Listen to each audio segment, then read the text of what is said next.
Welcome in to week 3 somehow. Another very, very confusing week for everybody. 2 games tonight. Currently have the Saints taking on the Panthers. Panthers are up 3-0 already. Still a lot of time left in that game. And then later we have Pittsburgh versus the Browns. Not going to be something I'm super excited about, but we'll watch it either way. Thankfully, we're going to get you through the waiver wire. And I have Mike with me, as usual. How's it going, Mike? Good. I don't really like this 2 Monday Night Football games that are, kind of going on at the same time for the most part. So I don't know I think they're doing that next week too. I'm just kind of confused. Like it's definitely happening next week as well. And I don't know how I feel about it. Yeah. The first week, it's fine. They used to do it like week 1 a couple years ago. But it was always like one started kind of early. And then by the time that one was over, the other one started. But now, it's this weird, let's do 2 at the same time on week 2 and 3. It's just random. It's part of the TV rights, by the way. Nobody really cares. It's just the fact that it's frustrating for everybody. I get it. It's they signed the deal with ESPN. They get I think it's something like 23 games a year or something. So they have to fit it in so that they get like 2 or 3 games, or 2 or 3 weeks where they have 2 games a week. It's weird. Okay. Yeah. It's weird, it's random, and they're going to keep trying it at different times in the year to see when it actually matters to people. Yeah. So, again, have the voice of God with us, Steve Bonham, who is going to be dropping little bits of knowledge like that all night, I'm sure. The only reason that I kind of enjoy it is because if they're running like simultaneously, then if one of the games is absolutely terrible, you can always flip on to the better game. But as opposed to the normal Monday or Thursday scenario when you're stuck with the one really bad game. So, man, I'm trying to look at the glass half full. Okay, that's the way I'm looking at it. Now, if they're both stinkers, then I don't know. Then we're going to be doing what we normally do, which is something else. Could be watching any of the potential streaming services that are out there, or if you're really lucky, you're joining us in the Discord and just chatting it up as absolutely trash the game is. But speaking of absolute trash, the Chargers lost another one. Mike, what the heck is going on, man? I'm just crying happy tears at this point, trying to figure out what's going on in our world. Yeah, the clock's ticking for Staley, that's for sure. I wonder how long he gets before they can him. But yeah, it's going to be very interesting to see how that goes. More importantly, you guys are here for the waiver wire. We're going to start off, as always, with quarterbacks. And it's an interesting bunch. We've had some very surprising games going on. And so the one that I'm actually looking at this week is Derek Carr, who's currently playing. If you had the chance to grab him before tonight started, great for you. But he made the move from the Raiders to the Saints. He has very great weapons with Michael Thomas, Chris Olave, Juwan Johnson. Eventually, we'll have Kendre Miller and Jamal Williams are splitting the backfield, but Kamara will be back in just 2 weeks. So it's going to be even better eventually. We're just slowly getting to that point. But the more important part of that is the fact that next week they get the Packers, who have faced Justin Fields and gave up 216 yards and no touchdown. Granted, he also threw an interception and a fumble, but that's also Justin Fields. He isn't looking as sharp as he wants. Put up 14.54 fantasy points in week 1. Week 2, they faced the Falcons and Desmond Ridder, who also threw for over 200 yards, 237 yards, 1 touchdown, and an interception. He also added some additional rushing yards, but got him up to 21.38 fantasy points. So, and I'm going to throw in another kind of sneaky name if he is available. Russell Wilson has a couple of really good games coming up that could make him a valuable streamer for you. And he actually looked decent this week. Jerry Jeudy struggled as expected because it was his first week back from injury. But those are my options. What are you looking at, Mike? Are there some quarterbacks you're interested in? Yeah, I like that Russell Wilson call too, because I think every website's different on Sleeper, though, which a lot of people play on now. I think he's under that 50% threshold, so he could be out there in your leagues, and he's like QB3 on the year so far. So yes, 47% on Sleeper. You are correct on that. Yeah. So, I'm curious what he is on other sites. I'm sure he's a little higher just because of the name value, but he could be there for sure. Other ones I have, Jordan Love, again, back-to-back weeks. I think he's thrown 3 touchdowns. Wasn't super efficient this last week. I think he only had like 150 yards passing, but he did throw the 3 touchdowns.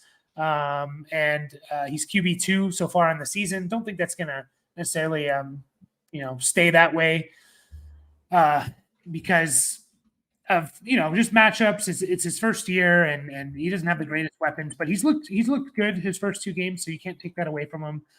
He has a tough week 3 game. I think I'm double checking against the Saints, so they can be a tough defense. But if you look beyond that, week 4 and 5, he has the Lions and the Packers, and that's kind of when bye weeks start. I believe week 4 is when bye weeks start. So, if your quarterback's on a bye one of those 2 weeks, especially that Packers week, week 5, just kind of keep an eye out for Jordan Love because he's going to continue to be getting rostered. I think he'll be close to over 50% or maybe 45% come next week. So that's one of my names. And then in deeper leagues, Sam Howell, he's almost available in every league, less than 10%.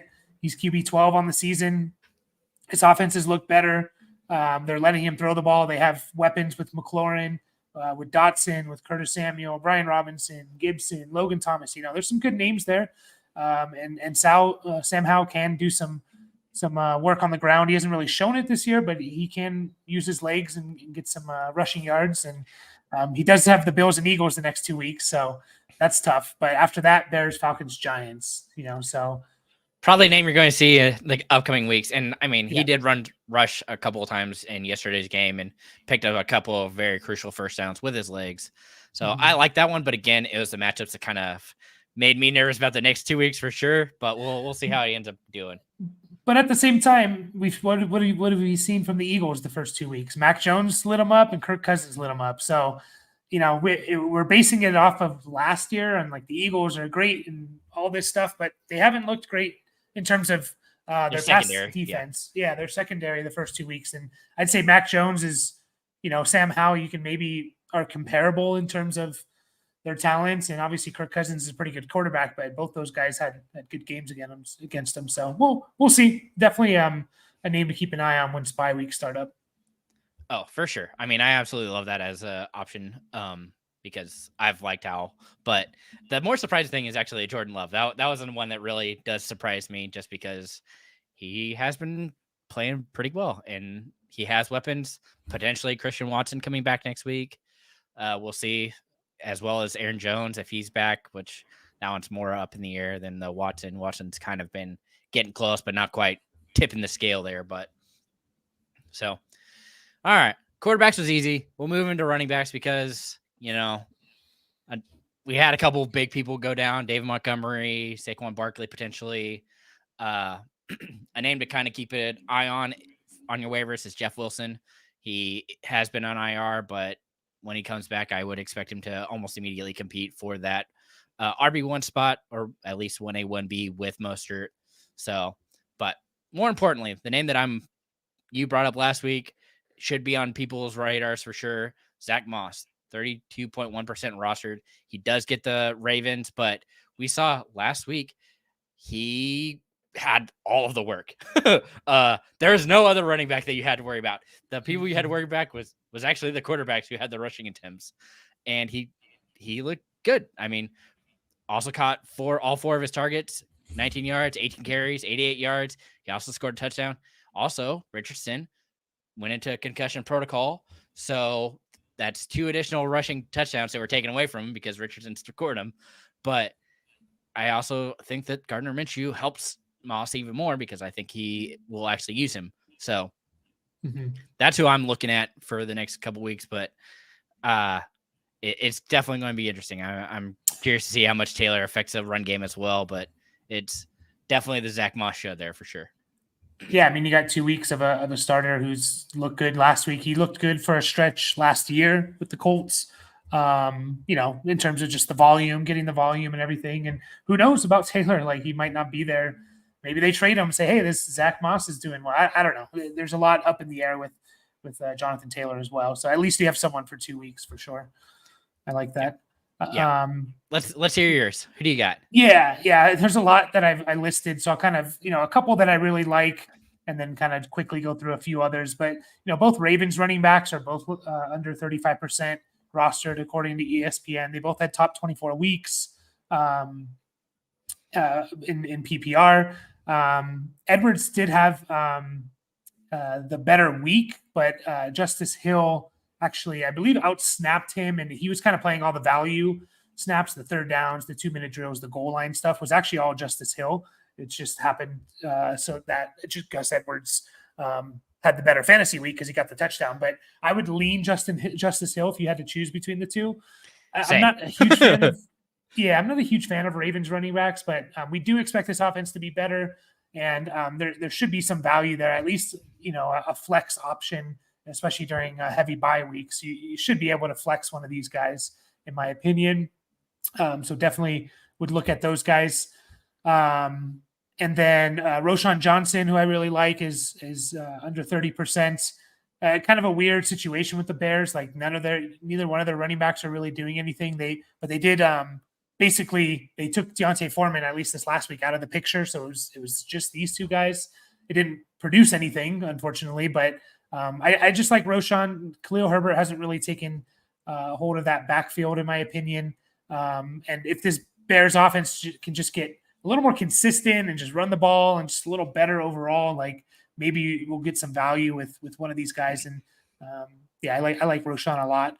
His profile, you can catch the ball, you can pass block. So, a name to keep out there, to keep an eye on at least. Then the Giants backfield with Saquon going down. I think they said he's going to miss 2 to 3 weeks. We did get some usage in week 1 when they were getting blown out and they took Saquon out. And it was Matt Breida, I think, who had like about 15 carries to Gary Brightwell, or 15 snaps to Gary Brightwell's 10. So I'm not excited about either one of them, to be honest, but who knows, through volume, they could get it. Eric Gray is another guy. He's a rookie. He's like their punt returner. He's just intriguing because he's a rookie and we don't know. We do know what, Matt Breida and Gary Brightwell, we do know about them. So, those are Eric Gray is a guy that he has some pass catching upside and stuff like that. So just if you want to throw one on there, I would go for Matt Breida. I think he's their number one choice. I don't know, but still not trusting it. I'm not going to fall into that trap again. It's not happening for me.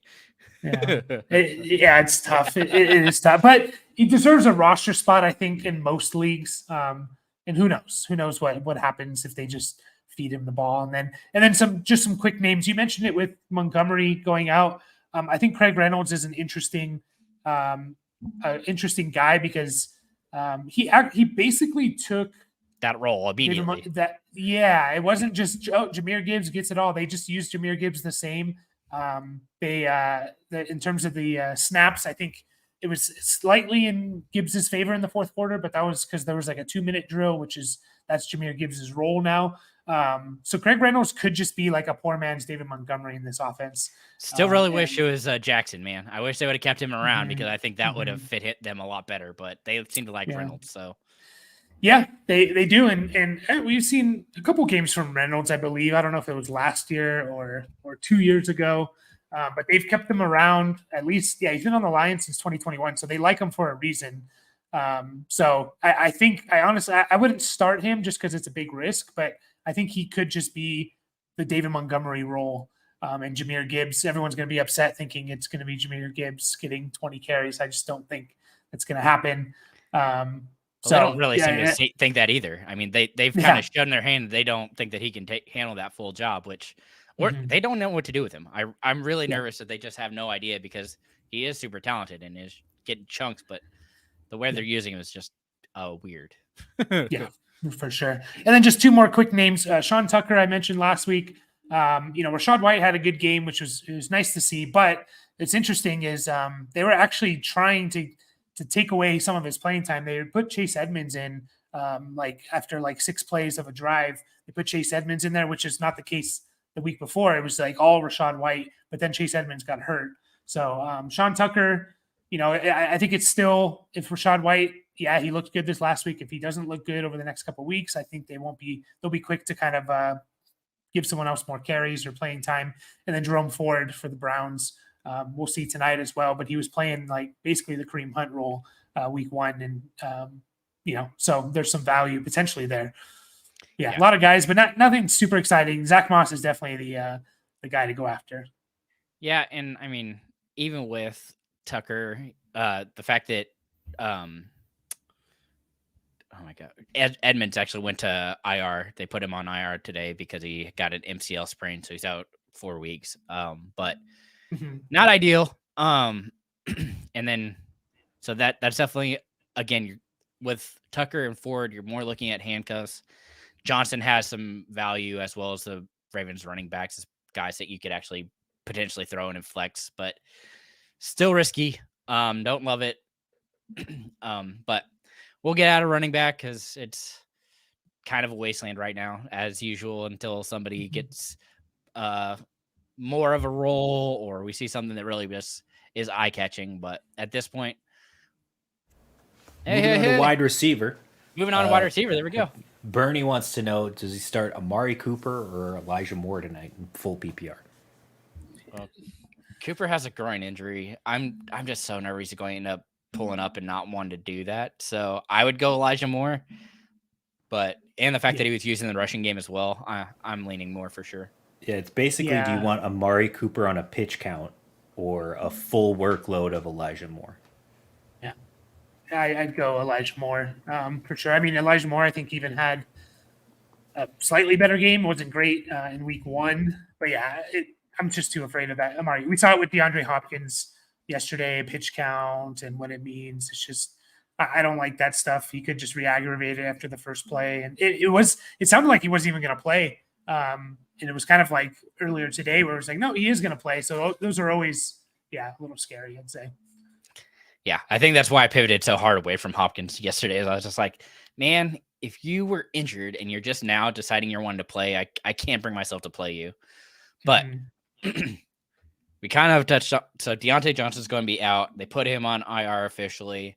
So with that in mind, Calvin Austin's still the name that I'm looking at. Allen Robinson is potentially the guy that we'll see more of the touches as well. But I just want the bigger upside there, and so I'm going for Austin over what we've already seen of Allen Robinson. So the name that I'm really looking at for a wide receiver, though, we'll get to the guy who really has been quietly gaining traction, and is Tank Dell, 3.8% rostered in ESPN leagues. He gets the Jags this week. Week 1 went 3 for 4 for 34 yards, 6.4 fantasy points. However, this past week, and quite the game where Nico absolutely exploded, he still only saw 9 targets. However, Tank Dell, 7 for 10. He saw 10 targets, leading the team in targets, went for 72 yards and a touchdown for 20.2 fantasy points. That's quite the targets and efficiency and everything. This team is going to constantly be looking for passing because guess what? They have no O-line. So Dameon Pierce, we've seen, is struggling. They are passing to Tank Dell as the kind of release valve, as well as this other guy, Robert Woods, 6.4% rostered, who's also quietly been very steady. Week 1, 6 for 10, 57 yards, 11.7 fantasy points. Week 2, 6 for 9, 74 yards, 13.4 fantasy points.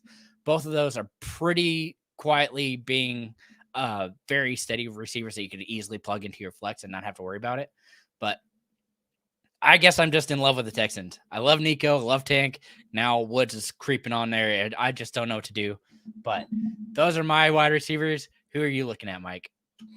Yeah, I like Tank Dell a lot. I think he's just the only negative people have of him is that he's tiny. It's a good thing. I mean, think of all the small guys. Before we get into Mike's wide receivers, let's get this question going back to QBs real quick. All right. So 1 QB league, QB touchdowns are 6 points. So if you're the Burrow owner and they put him on ice, who's the better pickup? Howell, Pickett, Stroud, Mac Jones. Man, all these guys have terrible matchups too next week. I was just looking at the all their matchups, like Yeah, they're not Commanders good. get the Bills. Steelers have the Browns are tonight, obviously. Check who the Steelers are playing.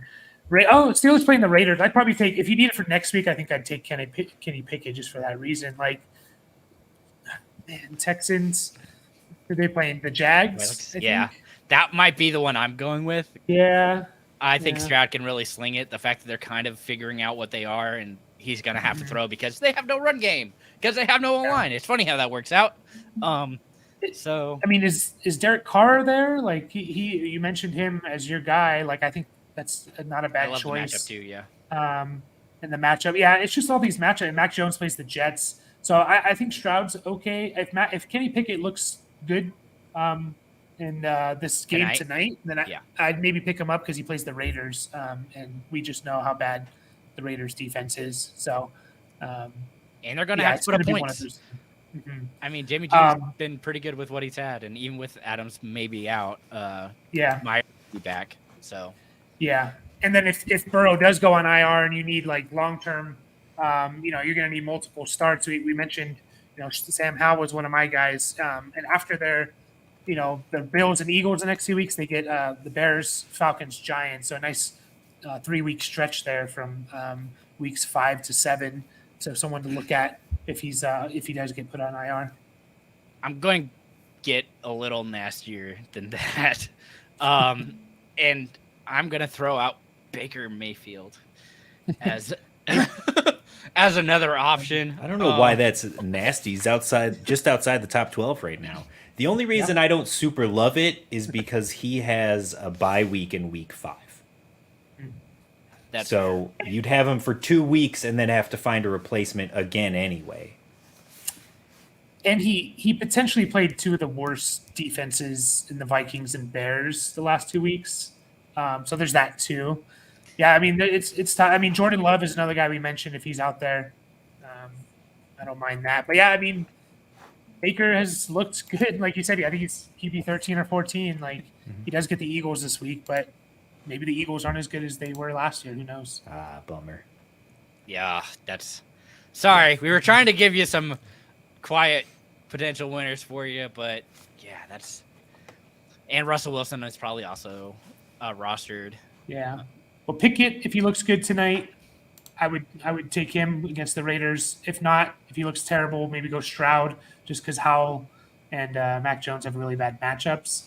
And then if he goes on IR, I like Howell more. I don't want to super focus on QB because I know we moved off of it, but any interest at all in Matthew Stafford? Oh, yeah. I mean, QB 19 on the year. He's putting up around 15 fantasy points a game. And Not he bad. did it against Seattle and San Francisco, too. But Seattle's secondary is... But he had the better game against San Francisco of those 2 matchups. And he's got Cincinnati, Indy, and Philly coming up. Yeah. I assumed because he was listing guys like Pickett and Stroud and Jones that there's a lot of quarterbacks taken in this league. Sure. So I feel like Stafford's going to be, But like right now in ESPN leagues, Pickett is 29.5% owned and Stafford's 29.6%. So they're right in the exact same area. But you never know. Yeah. I think it's the Bengals. Keep in mind. Bengals and All right, Colts. Mike, I love your number 1 wide receiver here, so I'll let you get back to it. Again, I made sure to leave it off because I knew you were going to stick with it. So bring it up. Yeah, Josh Reynolds, man. Like we mentioned him, I think all the way back on the 32 teams Lions breakdown. Well, I mean, we just mentioned the fact that someone needs to step up as the number 2 option here with Jameson Williams suspended, and it's Josh Reynolds. Like he's had multiple stretches with the Lions now where he's looked good. He's wide receiver 12 on the season. He's the second wide receiver on a good offense. Jared Goff trusts him a lot. So I think he's going to continue to do this for at least until week 7 and probably even beyond. I don't expect Jameson Williams to just come back in and take over as the number 2 receiver right away. So I'd say you get like a starting receiver and he's less than 5% rostered on ESPN leagues. Like it's crazy. So Josh Reynolds is I'd take him over any other receiver for the most part that's on the waivers. So I know it's really funny because I was talking to Neil on our Thursday show And I brought up this name, and he literally laughed in my face. He said, "I'm not playing him over anybody." I'm like, well, I'm playing him over quite a bit of people, actually, but that's fine. Worked out.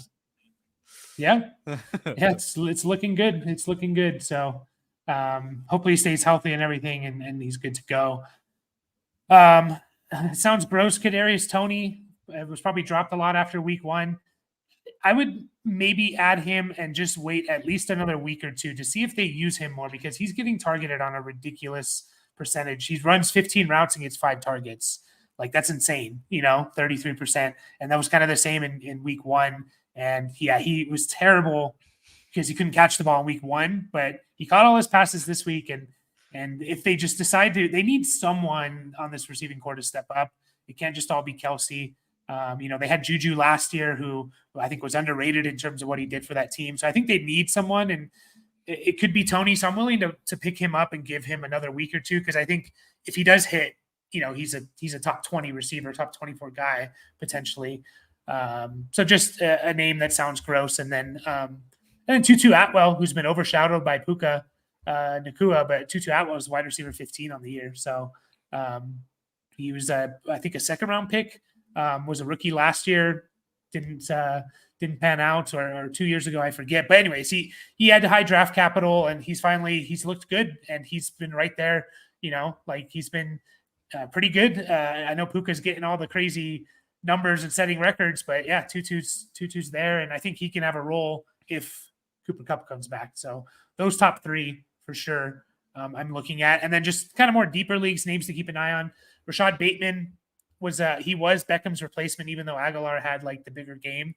Rashad Bateman was the guy that was kind of out there more. So no one I'm excited to pick up, but definitely a name to keep an eye on. And then Marvin Mims looked good, just kind of like a spark for that Broncos offense. And I hope they just kind of use him more because I think he's a good player. So 2 names that more of to put on your watch list than anything else. Yeah, I definitely agree. I made sure to stay away from Reynolds because I knew he was your guy, and so he's definitely been pretty impressive with the snaps he's gotten, the targets he's seen. He's doing what he needs to. But yeah, we'll get off a wide receiver, move to tight end. To your point, by the way, Tutu Atwell was a second round pick. His rookie year, he got hurt, missed basically the whole season. And then last year, he played in 13 games and had 35 targets across the 13 games. Mm-hmm. And this year, in 2 games, has 17. So, yeah, there you go. Currently, wide receiver 22. Yeah. All right, so pick up Tank Dell, Marvin Mims, Robert Woods, Hunter Renfrow, Curtis Samuel, or Adam Thielen, and drop MVS. I do love dropping MVS. Yes. Anytime you can get out of the Kansas City wide receiver business these days, it's good business. Yeah. Although he's the guy that's on the field the most, but he runs. Doesn't do anything with it. Yeah, he runs down the field with his hand up and says, "Hey, throw it this way and see if I can't catch it at least one of these times." He waves at Patrick Mahomes while Mahomes shakes his head no, and then hard pass. Yeah. Yeah. I'd say Dell and then Woods, one of the Texans guys. I think I'd take Dell. I think Woods is potentially slightly safer, but I think Dell has potential to be like the main guy and the best receiver on the team. Whoa. This is still Nico Collins country, okay? Thank you. Hey, who ran more routes, all right? I think it was Tank Dell. No, who did more with them? Yeah. I liked Nico. I did not ever expect to see 150 yards or whatever it was from Nico Collins ever. This guy. Get used to it. But no, I'd go for Dell or Woods. This team's going to throw the ball a crap ton. They 44 and like almost 50 pass attempts the last 2 weeks. They're just going to be trailing all the time. And CJ Stroud looks like he's at least a competent passer. So yeah, he's been very impressive with when he's decided to. He's made a couple of bad reads from what I've seen, but it's very impressive how he stepped into the role and is really owning it. So it's definitely going to be Dell for me, but Renfrow was interesting for this week because Myers is going to be out, so I figured he'd slot right into that. And Samuels was interesting week 1, but this week his targets kind of dropped off as they clearly went more to Terry McLaurin, and so yeah. I don't understand what they're doing for Renfro because they put in I forget the guy's name now. They put someone else in as the Myers role though, and it's just like, what didn't you pay Renfro a bunch of money, and you're just like, don't know how to use him, or not using him. I He don't was know. on the roster bubble for most of like preseason. Yeah, it's just strange. Christian Wilkerson is the guy. Christian yeah. is I think he took basically Jacoby Myers' role. So Back to Mr. Gonzalez over here. So he's got Waddle, Deontay, Diggs, Dotson, and Dobbs. Deontay obviously hurt on IR. That doesn't help. And Waddle's in the concussion protocol. But you got Diggs and you got Dotson and he's got Dobbs. So could you drop Dobbs for Tank, Josh Reynolds, Jaden Reed, or Calvin Austin, or just hold on to him? That's tough. Effectively, if that was your waiver wire and Dobbs was out there too, would you pick up Dobbs ahead of any of those guys, or is he willing to drop him? It's so close, man. I think I'd do it for Reynolds. I do. I think I think, but based on what you already have, I'm chasing the upside. And so with that in mind, I'm looking at Tank and Reynolds. I just don't want to handcuff with Austin though. Yeah, it's probably. Oh man, I do it for Reynolds and maybe Tank. Austin isn't terrible. I absolutely would not drop one Packers receiver for another. No. Yeah. And that whole situation scares me anyway because we still haven't seen what it looks like with Watson on the field. Exactly. Even though I'm not a big Watson believer, he's going to get some kind of targets when he comes back. So if Dobbs isn't good enough with Watson off the field, like what's he going to be with him on the field? Yeah. Yeah, and this was actually his first real week back. He did see over 80% of the snaps. So they just didn't, again, I don't know what they're doing. And so that makes it tough. And I think, and I've kind of fell for it because I liked Romeo Dobbs a lot. I think a lot of his value has come from like hype of like, oh, Romeo Dobbs has a great connection with Jordan Love, preseason hype 2 years in a row now. And we haven't necessarily we've seen a couple stretches, couple games here and there where he's looked good, but I think a lot of it's just like based on hype. So we've seen it with Reynolds, and potentially it's tough between Dobbs and Tank for me. For sure Reynolds though. I would drop him. Yeah. Reynolds kind of has his own role carved out in an offense that is very explosive. Yeah. The Tank first is week just he had based 12 points because he had 4 catches for 80. This week he had 5 for 66. So either way, you're looking at like 12. But this week he also fell in the end zone twice. You're not going to count on that every week, but you love to see that happen. So I think he's going to give you a consistent floor, and then he's got the touchdown upside with that Lions offense. All right. But we're finished up with wide receiver, moving to tight ends, and no surprise here, but Hayden Hurst is the one that I'm looking at, 21.7% rostered. Man, he just week 1, he was the tight end 2 on the week. We haven't quite seen him today because they're playing right now. So I guess I could look and see, but in week 1, 5 for 7, 41 yards, and a touchdown for 15.1 fantasy points. Absolutely love that. And then more impressively, the next guy, 34.6% rostered, Hunter Henry, the former Charger, is here because tight end 2 on the year, has scored a touchdown both weeks. Week 1, 5 for 6 for 56 yards and a touchdown, 16.6 fantasy points. This past week, 6 for 7, 52 yards and a touchdown, 17.2. On an offense that needs somebody, he has somehow become that somebody. So absolutely love that for him. And I think both are really good options. But you talk, I'm going to see if I can't see how often Hurst has been tearing things up right now, and I'll let you get your tight ends in. So far, nothing. Yeah. Oh, no. But I will say this. He's playing the Saints, who have, for whatever reason, are really good. Really good. I think they were number 1 last year. They gave Chigakonkwo a goose egg week 1. So Saints are just really good at shutting down that tight end. So it could be skewed this week, and that could make him, potentially even more available. So I like the Hurst. Hunter Henry, man, I think if I had to put money on, besides Andrews, Kelsey, and Hawkinson. If I had to put money on a tight end finishing in the top 5, I'm putting it on Hunter Henry. Like, he has his role. Mac Jones likes him, and this team needs pass catchers. You know, they have a bunch of like number 2s and 3s out there. Like, he has his role, and like he has a lot of touchdown upside. He's already, you know, what is it, 3 touchdowns, at least 2, but maybe 3 touchdowns. He's tight end 1 on the year. Like, I think Hunter Henry's going to be a top 5 tight end. So I would. He's got 2. Yeah, Okay, it should be one each week. Yep.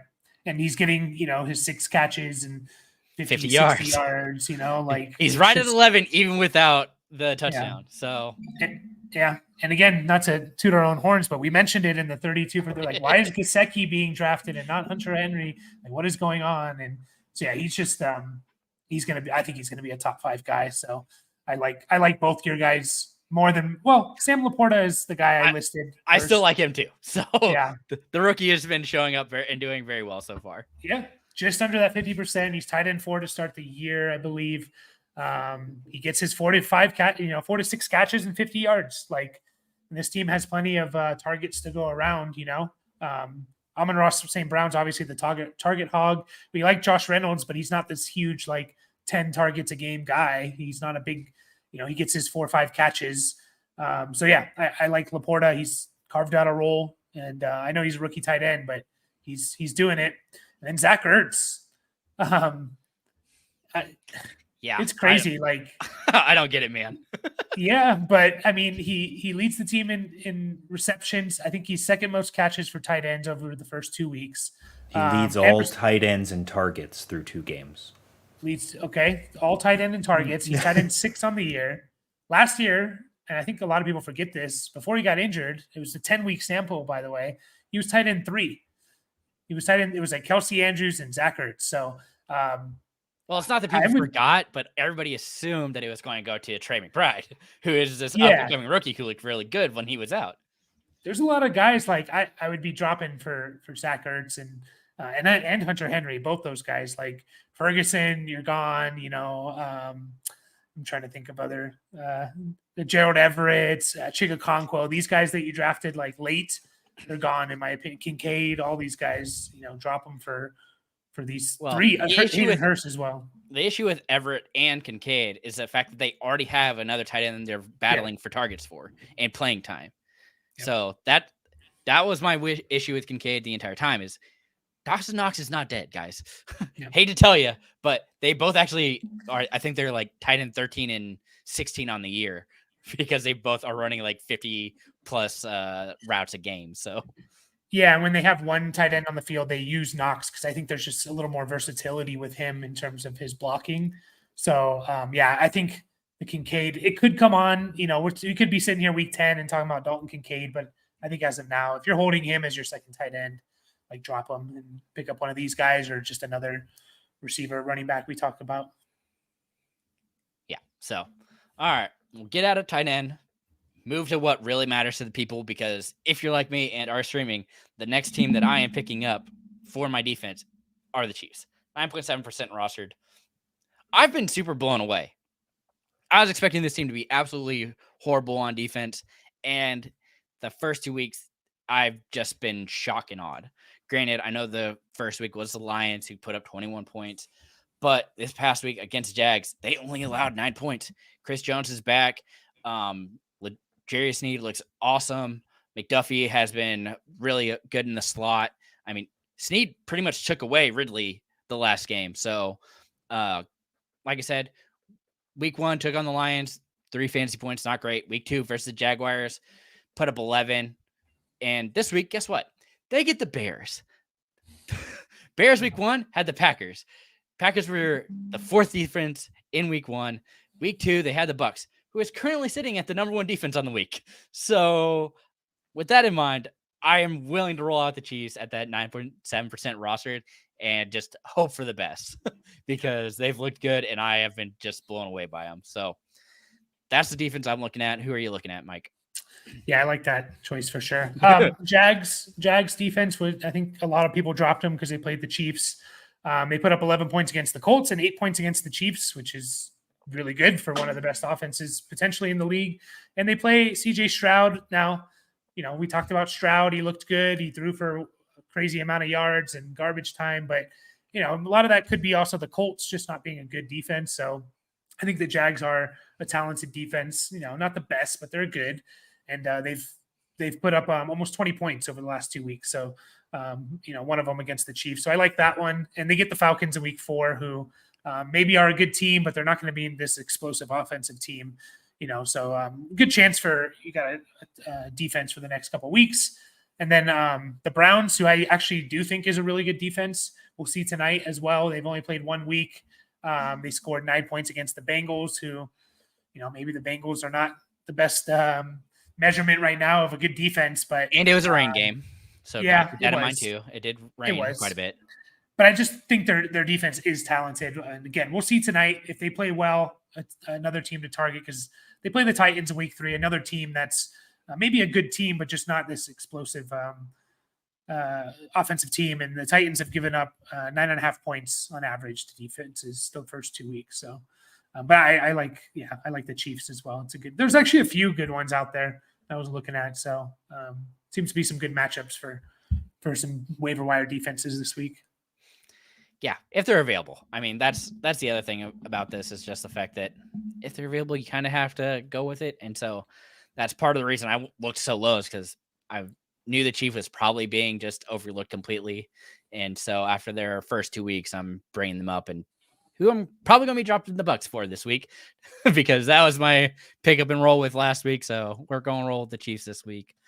But as usual, Mike, thank you so much. Anything you need to plug before we head out? No, just join us in the Discord. You know, there's always a lot of action around this time, and then when we get closer to the game starting up, so we're happy to, you know, break down even more. You can show us, screenshot your waiver wire, and we can give you our advice there, because we know there's no one answer for everyone, because it's depends on your league. So join us there. Well, and you help out a bunch with the trade stuff and all that good nonsense too. So, but absolutely appreciate it. Hopefully you guys all enjoyed this, and just remember, enjoy tonight, have some fun, and remember to keep up the nonsense.